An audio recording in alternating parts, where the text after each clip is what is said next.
स्वतंत्रता संग्राम के महत्वपूर्ण पन्नों में एक अहम घटना पुणे में घटित हुई थी। यह घटना डॉक्टर भीमराव अंबेडकर और महात्मा गांधी के बीच एक ऐतिहासिक करार से जुड़ी है। यह करार सामाजिक न्याय और भारतीय समाज की दिशा के लिए एक महत्वपूर्ण मोड़ था। साल 1932 था।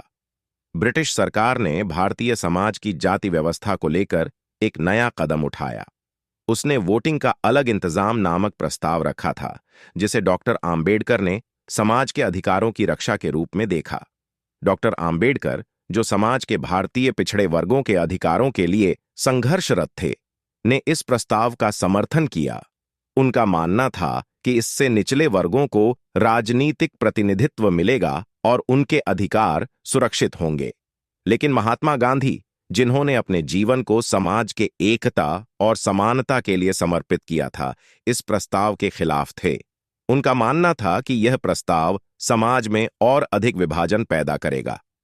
महात्मा गांधी जी ने स्पष्ट रूप से कहा, मैं इस प्रस्ताव का विरोध करता हूं क्योंकि इससे समाज में और गहरा भेदभाव होगा। उन्होंने इसे समाज की एकता के खिलाफ एक कदम माना। दोनों नेताओं की इस टकराहट ने भारतीय राजनीति को गंभीर रूप से प्रभावित किया।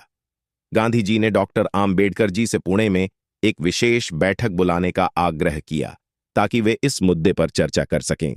अक्टूबर 1932 में पुणे के येरवड़ा जेल में एक ऐतिहासिक बैठक आयोजित की गई। महात्मा गांधी जी उस समय जेल में थे और डॉक्टर आम्बेडकर जी भी पुणे में उपस्थित थे।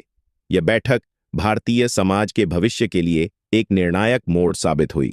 बैठक के दौरान गांधी जी ने डॉक्टर आम्बेडकर जी से कहा, हम एक ही उद्देश्य के लिए लड़ रहे हैं, लेकिन हमारी दृष्टि अलग है। अगर यह प्रस्ताव लागू हुआ तो समाज में और गहरा विभाजन होगा। डॉक्टर आम्बेडकर जी ने उत्तर दिया, आपका उद्देश्य समाज की एकता है, लेकिन हमारे समाज में व्याप्त जातिवाद की समस्या को कैसे सुलझाया जाएगा? इस प्रस्ताव से हम अपने अधिकार प्राप्त कर सकते हैं। दोनों नेताओं के बीच गहन चर्चा हुई। उन्होंने अपने अपने दृष्टिकोण को समझाया और एक दूसरे की चिंताओं को सुना। महात्मा गांधी जी ने डॉक्टर आम्बेडकर जी को आश्वस्त किया कि वह समाज में जातिवाद के खिलाफ काम करेंगे। डॉक्टर आम्बेडकर जी ने स्वीकार किया कि वह भी समाज में सुधार लाना चाहते हैं। उन्होंने गांधी जी से आग्रह किया कि वे अपने विरोध को कम करें और एक ऐसा समाधान खोजें जो समाज की एकता को बनाए रखे। इस बातचीत के परिणाम स्वरूप एक समझौता हुआ जिसे पुणे करार के नाम से जाना जाता है। इस करार ने अलग अलग चुनावों के प्रस्ताव को कुछ हद तक मान्यता दी और साथ ही अनुसूचित जातियों के लिए आरक्षित सीटों की संख्या भी बढ़ाई।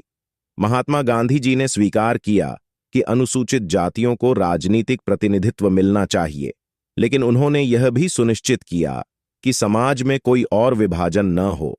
उन्होंने समाज के एकता के महत्व को ध्यान में रखते हुए यह करार स्वीकार किया। इस करार के परिणाम स्वरूप डॉक्टर आम्बेडकर जी और महात्मा गांधी जी के बीच एक महत्वपूर्ण समझौता हुआ। यह समझौता भारतीय समाज में जातिवाद के खिलाफ एक महत्वपूर्ण कदम साबित हुआ। इस करार ने भारतीय समाज को एक नई दिशा दी। यह साबित किया कि भिन्न दृष्टिकोणों के बावजूद समाज की बेहतरी के लिए एक सकारात्मक समाधान संभव है। इस बैठक के बाद डॉक्टर आम्बेडकर जी और महात्मा गांधी जी ने अपने अपने दृष्टिकोण से समाज में सुधार की दिशा में काम किया। महात्मा गांधी जी ने जातिवाद के खिलाफ जन जागरूकता अभियान चलाया और डॉक्टर आम्बेडकर जी ने सामाजिक न्याय की दिशा में निरंतर प्रयास किया।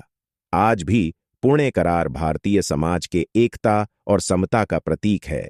यह एक उदाहरण है कि किस प्रकार विभिन्न दृष्टिकोणों के बावजूद समझौते और संवाद के माध्यम से समाज में सकारात्मक परिवर्तन लाया जा सकता है।